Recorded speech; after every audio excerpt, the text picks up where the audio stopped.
Halo semuanya, perkenalkan nama saya Amalia Damayanti Husaini dengan NIM 2021-31002. Saya dari kelas A dengan mata kuliah Sistem Multimedia.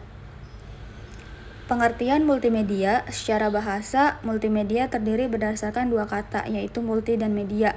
Multi yang berarti banyak, sedangkan media merupakan sesuatu yang dipakai buat membicarakan pesan atau mediator. Jadi pengertian multimedia merupakan mediator pesan yang terdiri lebih berdasarkan satu elemen atau banyak. Dalam definisi lain, multimedia merupakan komunikasi yang mengintegrasikan teks, grafik, gambar membisu, dan bergerak, animasi audio, dan media lainnya.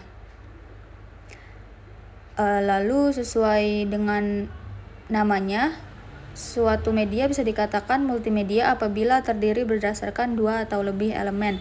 Sebagai contoh, sebuah brosur bisa dikatakan multimedia lantaran terdiri berdasarkan elemen teks dan gambar. Sebuah video klip bisa dikatakan media lantaran masih ada unsur bunyi, gambar, atau pula teks. Ini tidak sinkron menggunakan contohnya rekaman bunyi kaset.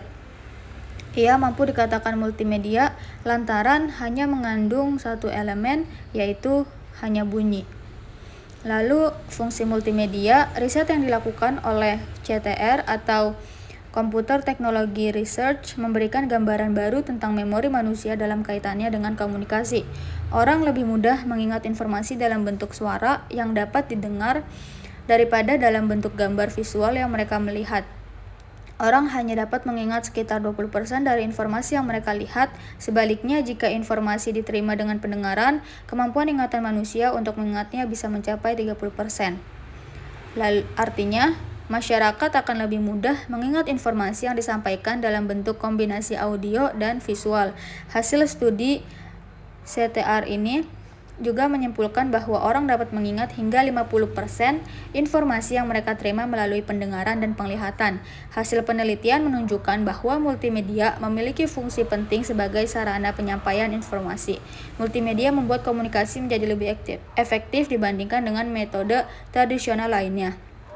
Lalu ada jenis-jenis multimedia. Yang pertama, multimedia interaktif, yaitu jenis multimedia yang memungkinkan pengguna bisa mengontrol komponen-komponen pada dalamnya. Tipe ini lebih mengutamakan personalisasi pemakaian multimedia sinkron impian penggunanya. Lalu yang kedua ada multimedia hiperaktif, merupakan jenis komunikasi multimedia yang memanfaatkan interaksi antara setiap komponen multimedia. Sifatnya pula interaktif, sebagai akibatnya pengguna bisa menentukan asupan berita sinkron kesukaan melalui tautan yang tersedia. Lalu jenis multimedia yang ketiga yaitu multimedia linear adalah jenis multimedia yang bersifat near interaktif. Artinya, pengguna hanya sanggup menikmati hidangan berita secara linear tanpa mempunyai kesempatan untuk mengontrolnya sendiri. Lalu ada pemanfaatan multimedia. Yang pertama ada sarana informasi umum, yang mana otoritas publik menggunakan multimedia untuk menyebarkan informasi dengan lebih mudah. Yang harus Anda lakukan adalah memasak infrastruktur peralatan yang tepat di lokasi yang strategis, tempat di mana informasi dapat diakses secara langsung dan tersedia untuk masyarakat umum. Multimedia dapat ditemukan di banyak tempat seperti hotel, stasiun kereta api, bandara, pusat perbelanjaan, dan tempat wisata tertentu. Lalu alat multimedia yang menyebarkan informasi umum tersedia tanpa pengunjung harus pergi ke saluran tertentu. Implementasi ini menghemat waktu dan mengurangi biaya staf informasi. Namun, pada kontak person khususnya masih diperlukan untuk mengirimkan informasi yang lebih rincinya.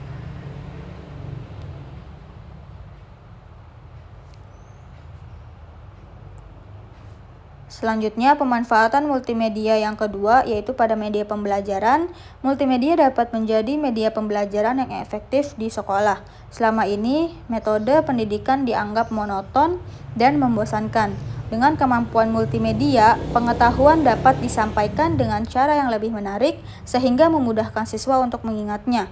Contoh penggunaan multimedia adalah seperti tugas presentasi, tempat siswa menggunakan media interaktif untuk mempresentasikan hasil belajarnya di laptop dan proyektor. Di sisi lain, multimedia juga merupakan alat yang baik untuk mengetahui minat siswa Anda.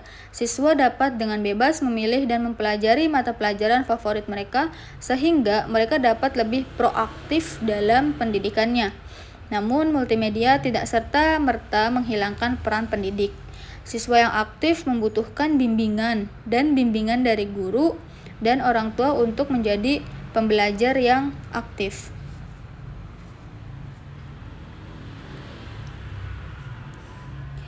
Selanjutnya, pada pemanfaatan multimedia yang ketiga, yaitu pada bidang kesehatan.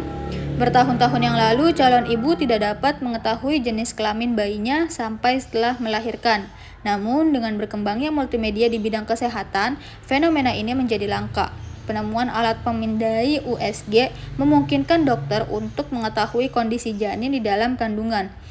Salah satunya bisa digunakan untuk menentukan jenis kelamin bayi. Ini adalah contoh penggunaan multimedia di bidang medis dan kesehatan. Selanjutnya, mesin ultrasound bukanlah satu-satunya perangkat multimedia yang digunakan dalam pengobatan. Pemindai sinar X lainnya adalah alat penting bagi dokter untuk mendiagnosis masalah kesehatan pada pasiennya. Berbagai penemuan multimedia penting dalam bidang medis telah mempermudah pemeriksaan kesehatan bagi tenaga medis. Hal ini memungkinkan staf medis untuk menentukan pengobatan yang paling tepat untuk pasien mereka.